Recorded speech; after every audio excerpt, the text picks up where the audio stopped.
নমস্কার। আমার সকল শ্রোতা ও দর্শক বন্ধুদের স্বাগত। শ্রী মায়ের কথা।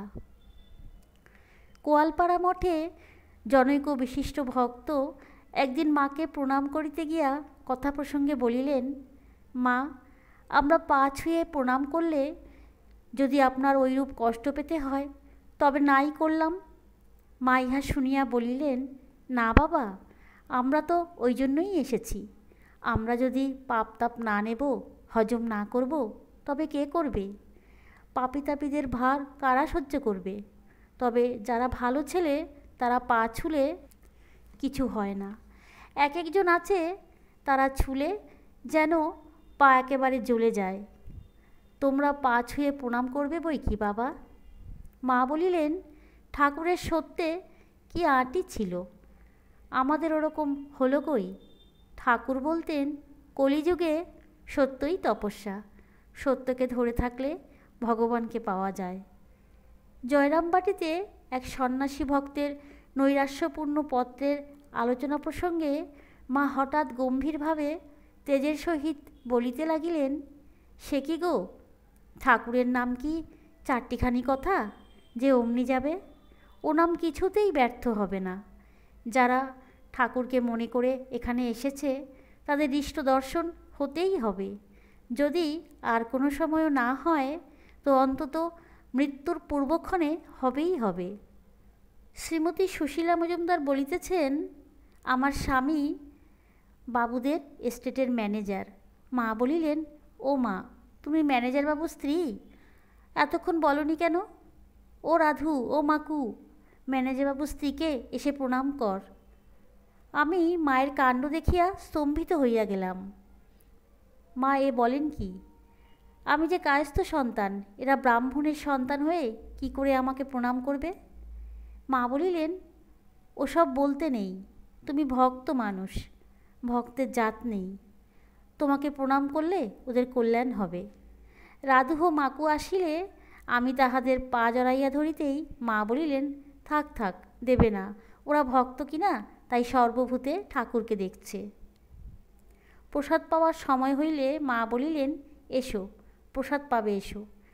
মার পেছু পেছু খাবার ঘরে গেলে মা বলিলেন, এসো, আমার মুখ্য হয়ে অপর পংক্তিতে বসো। মা মাখন দিয়া ভাত মাখিয়া 3 গ্রাস মুখে দিয়াই আমাকে বলিলেন, প্রসাদ নেবে, হাত পেতে নাও। ডান হাত বাড়াইতেই মা বলিলেন, ওরকম করে কি প্রসাদ নেয়? 2 হাত পেতে নাও। আমি 2 হাত পাতিলে মা সমস্ত মাখন মাখানো ভাত আমার হাতে চাপিয়া দিয়া বলিলেন, মাথায় ছুঁয়ে খেয়ে ফেলো। আমি তো অবাক, বলিলাম, মা, আমি কায়স্থ, আমাকে তো খেতে খেতে ছুঁয়ে দিলেন, এখন আপনার কি করে খাওয়া হবে? মা বলিলেন, তোমাদের সঙ্গে আবার আমার জাতের কি বিচার? তোমরা যে আমারই সন্তান। প্রসাদ খেয়ে ফেলো। আমি তখন প্রসাদ খাইতে লাগিলাম। মা খুব প্রসন্নভাবে খাইতে ও কথা বলিতে লাগিলেন এবং মাঝে মাঝে আমার কি চাই জিজ্ঞাসা করিতে লাগিলেন। আমি ভাবিতেছি কি করিয়া মায়ের একটু সেবা করিব। শ্রীমায়ের দেওয়া জল লইয়া আচানো ও পা ধোয়া হইল, অথচ মায়ের সেবা কিছুই করিতে পারিলাম না। মার পেছনে চলিয়াছি। মা ঠাকুর ঘরে গিয়া আমাকে বলিলেন, কপাটের উপর আমার গামছাখানা আছে, নিয়ে এসো, আমার পাটা মুছিয়ে দাও। এই কথা শুনিয়া আমি আনন্দে আত্মহারা হইলাম। আমি ওইরূপ করিতেই মা বলিলেন, আচ্ছা, তক্তপোষে বসি, তুমি ভালো করে আমার পায়ের তলাখানা মুছে দাও। আমি মায়ের পা দুখানি মুছিতে মুছিতে মাথায় ঠেকাইতে লাগিলাম। মা একটু হাসিয়া বলিলেন, আচ্ছা, এখন থাক।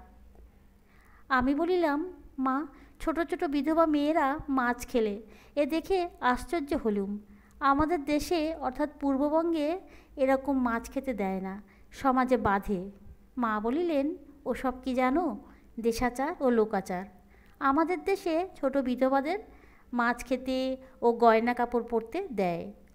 ওদের আকাঙ্ক্ষা থাকে কি না, না হলে চুরি করে খাবে, যখন বুঝতে পারবে এটা সমাজ বিরুদ্ধ তখন ছেড়ে দেবে।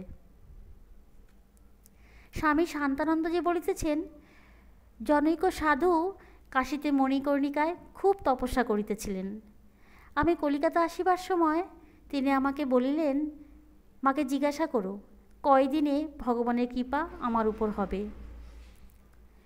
আমি মাকে ওই কথা বলায় মা গম্ভীর হইয়া বলিলেন, তাকে লিখে দাও। তপস্যা করছো বলেই যে ভগবানের কৃপা হবে এমন নয়।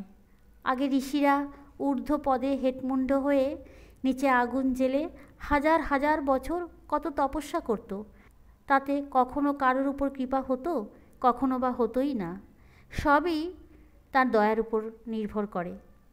স্বামী শান্তানন্দজি বলিলেন, একবার ঠাকুরের সময়ে জনৈক বিশিষ্ট গৃহস্থ ভক্তের সহিত আমার কাশী যাইবার কথা ওঠে।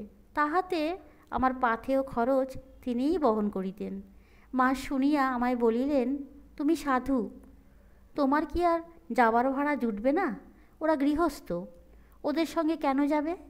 এক গাড়িতে যাচ্ছ, হয়তো বললেন এটা করো ওটা করো, তুমি সন্ন্যাসী, তুমি কেন সেসব করতে যাবে?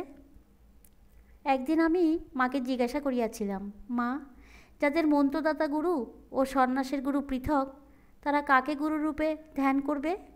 মা উত্তরে বলিয়াছিলেন, মন্ত্রদাতা গুরুই গুরু। এই মন্ত্র থেকেই ক্রমে ত্যাগ, বৈরাগ্য, সন্ন্যাস লাভ হয়। মা বলিলেন, জীবনে এই কথা কটি স্মরণ রেখে চলতে হবে। জানবে, এই তিনটি সম্বন্ধে খুব সাবধানে চলতে হয়। প্রথম, নদীর তীরে বাসস্থান। কোন সময় নদী হুশ করে এসে বাসস্থান ভেঙে দিয়ে চলে যাবে। দ্বিতীয় হলো সাপ। সাপ দেখলেই খুব সাবধানে থাকতে হয়, কখন এসে কামড়ে দেবে তার ঠিক নেই। তৃতীয় যে জিনিসটি হলো, সেটি হচ্ছে সাধু। তাদের কোন কথায় বা মনের ভাবে গৃহস্থের অমঙ্গল হতে পারে তা তুমি জানো না। তাদের দেখলে ভক্তি করতে হয়, কোনো জবাব করে অবজ্ঞা দেখানো উচিত নয়। মায়ের এই অমূল্য উপদেশ চিরদিনের জন্য হৃদয়ে গ্রথিত রহিয়াছে। শ্রী মায়ের কথা আলোচনা আজ এখানেই শেষ করলাম। দেখা হবে আবার পরের ভিডিওতে। ভালো থাকবেন, সুস্থ থাকবেন।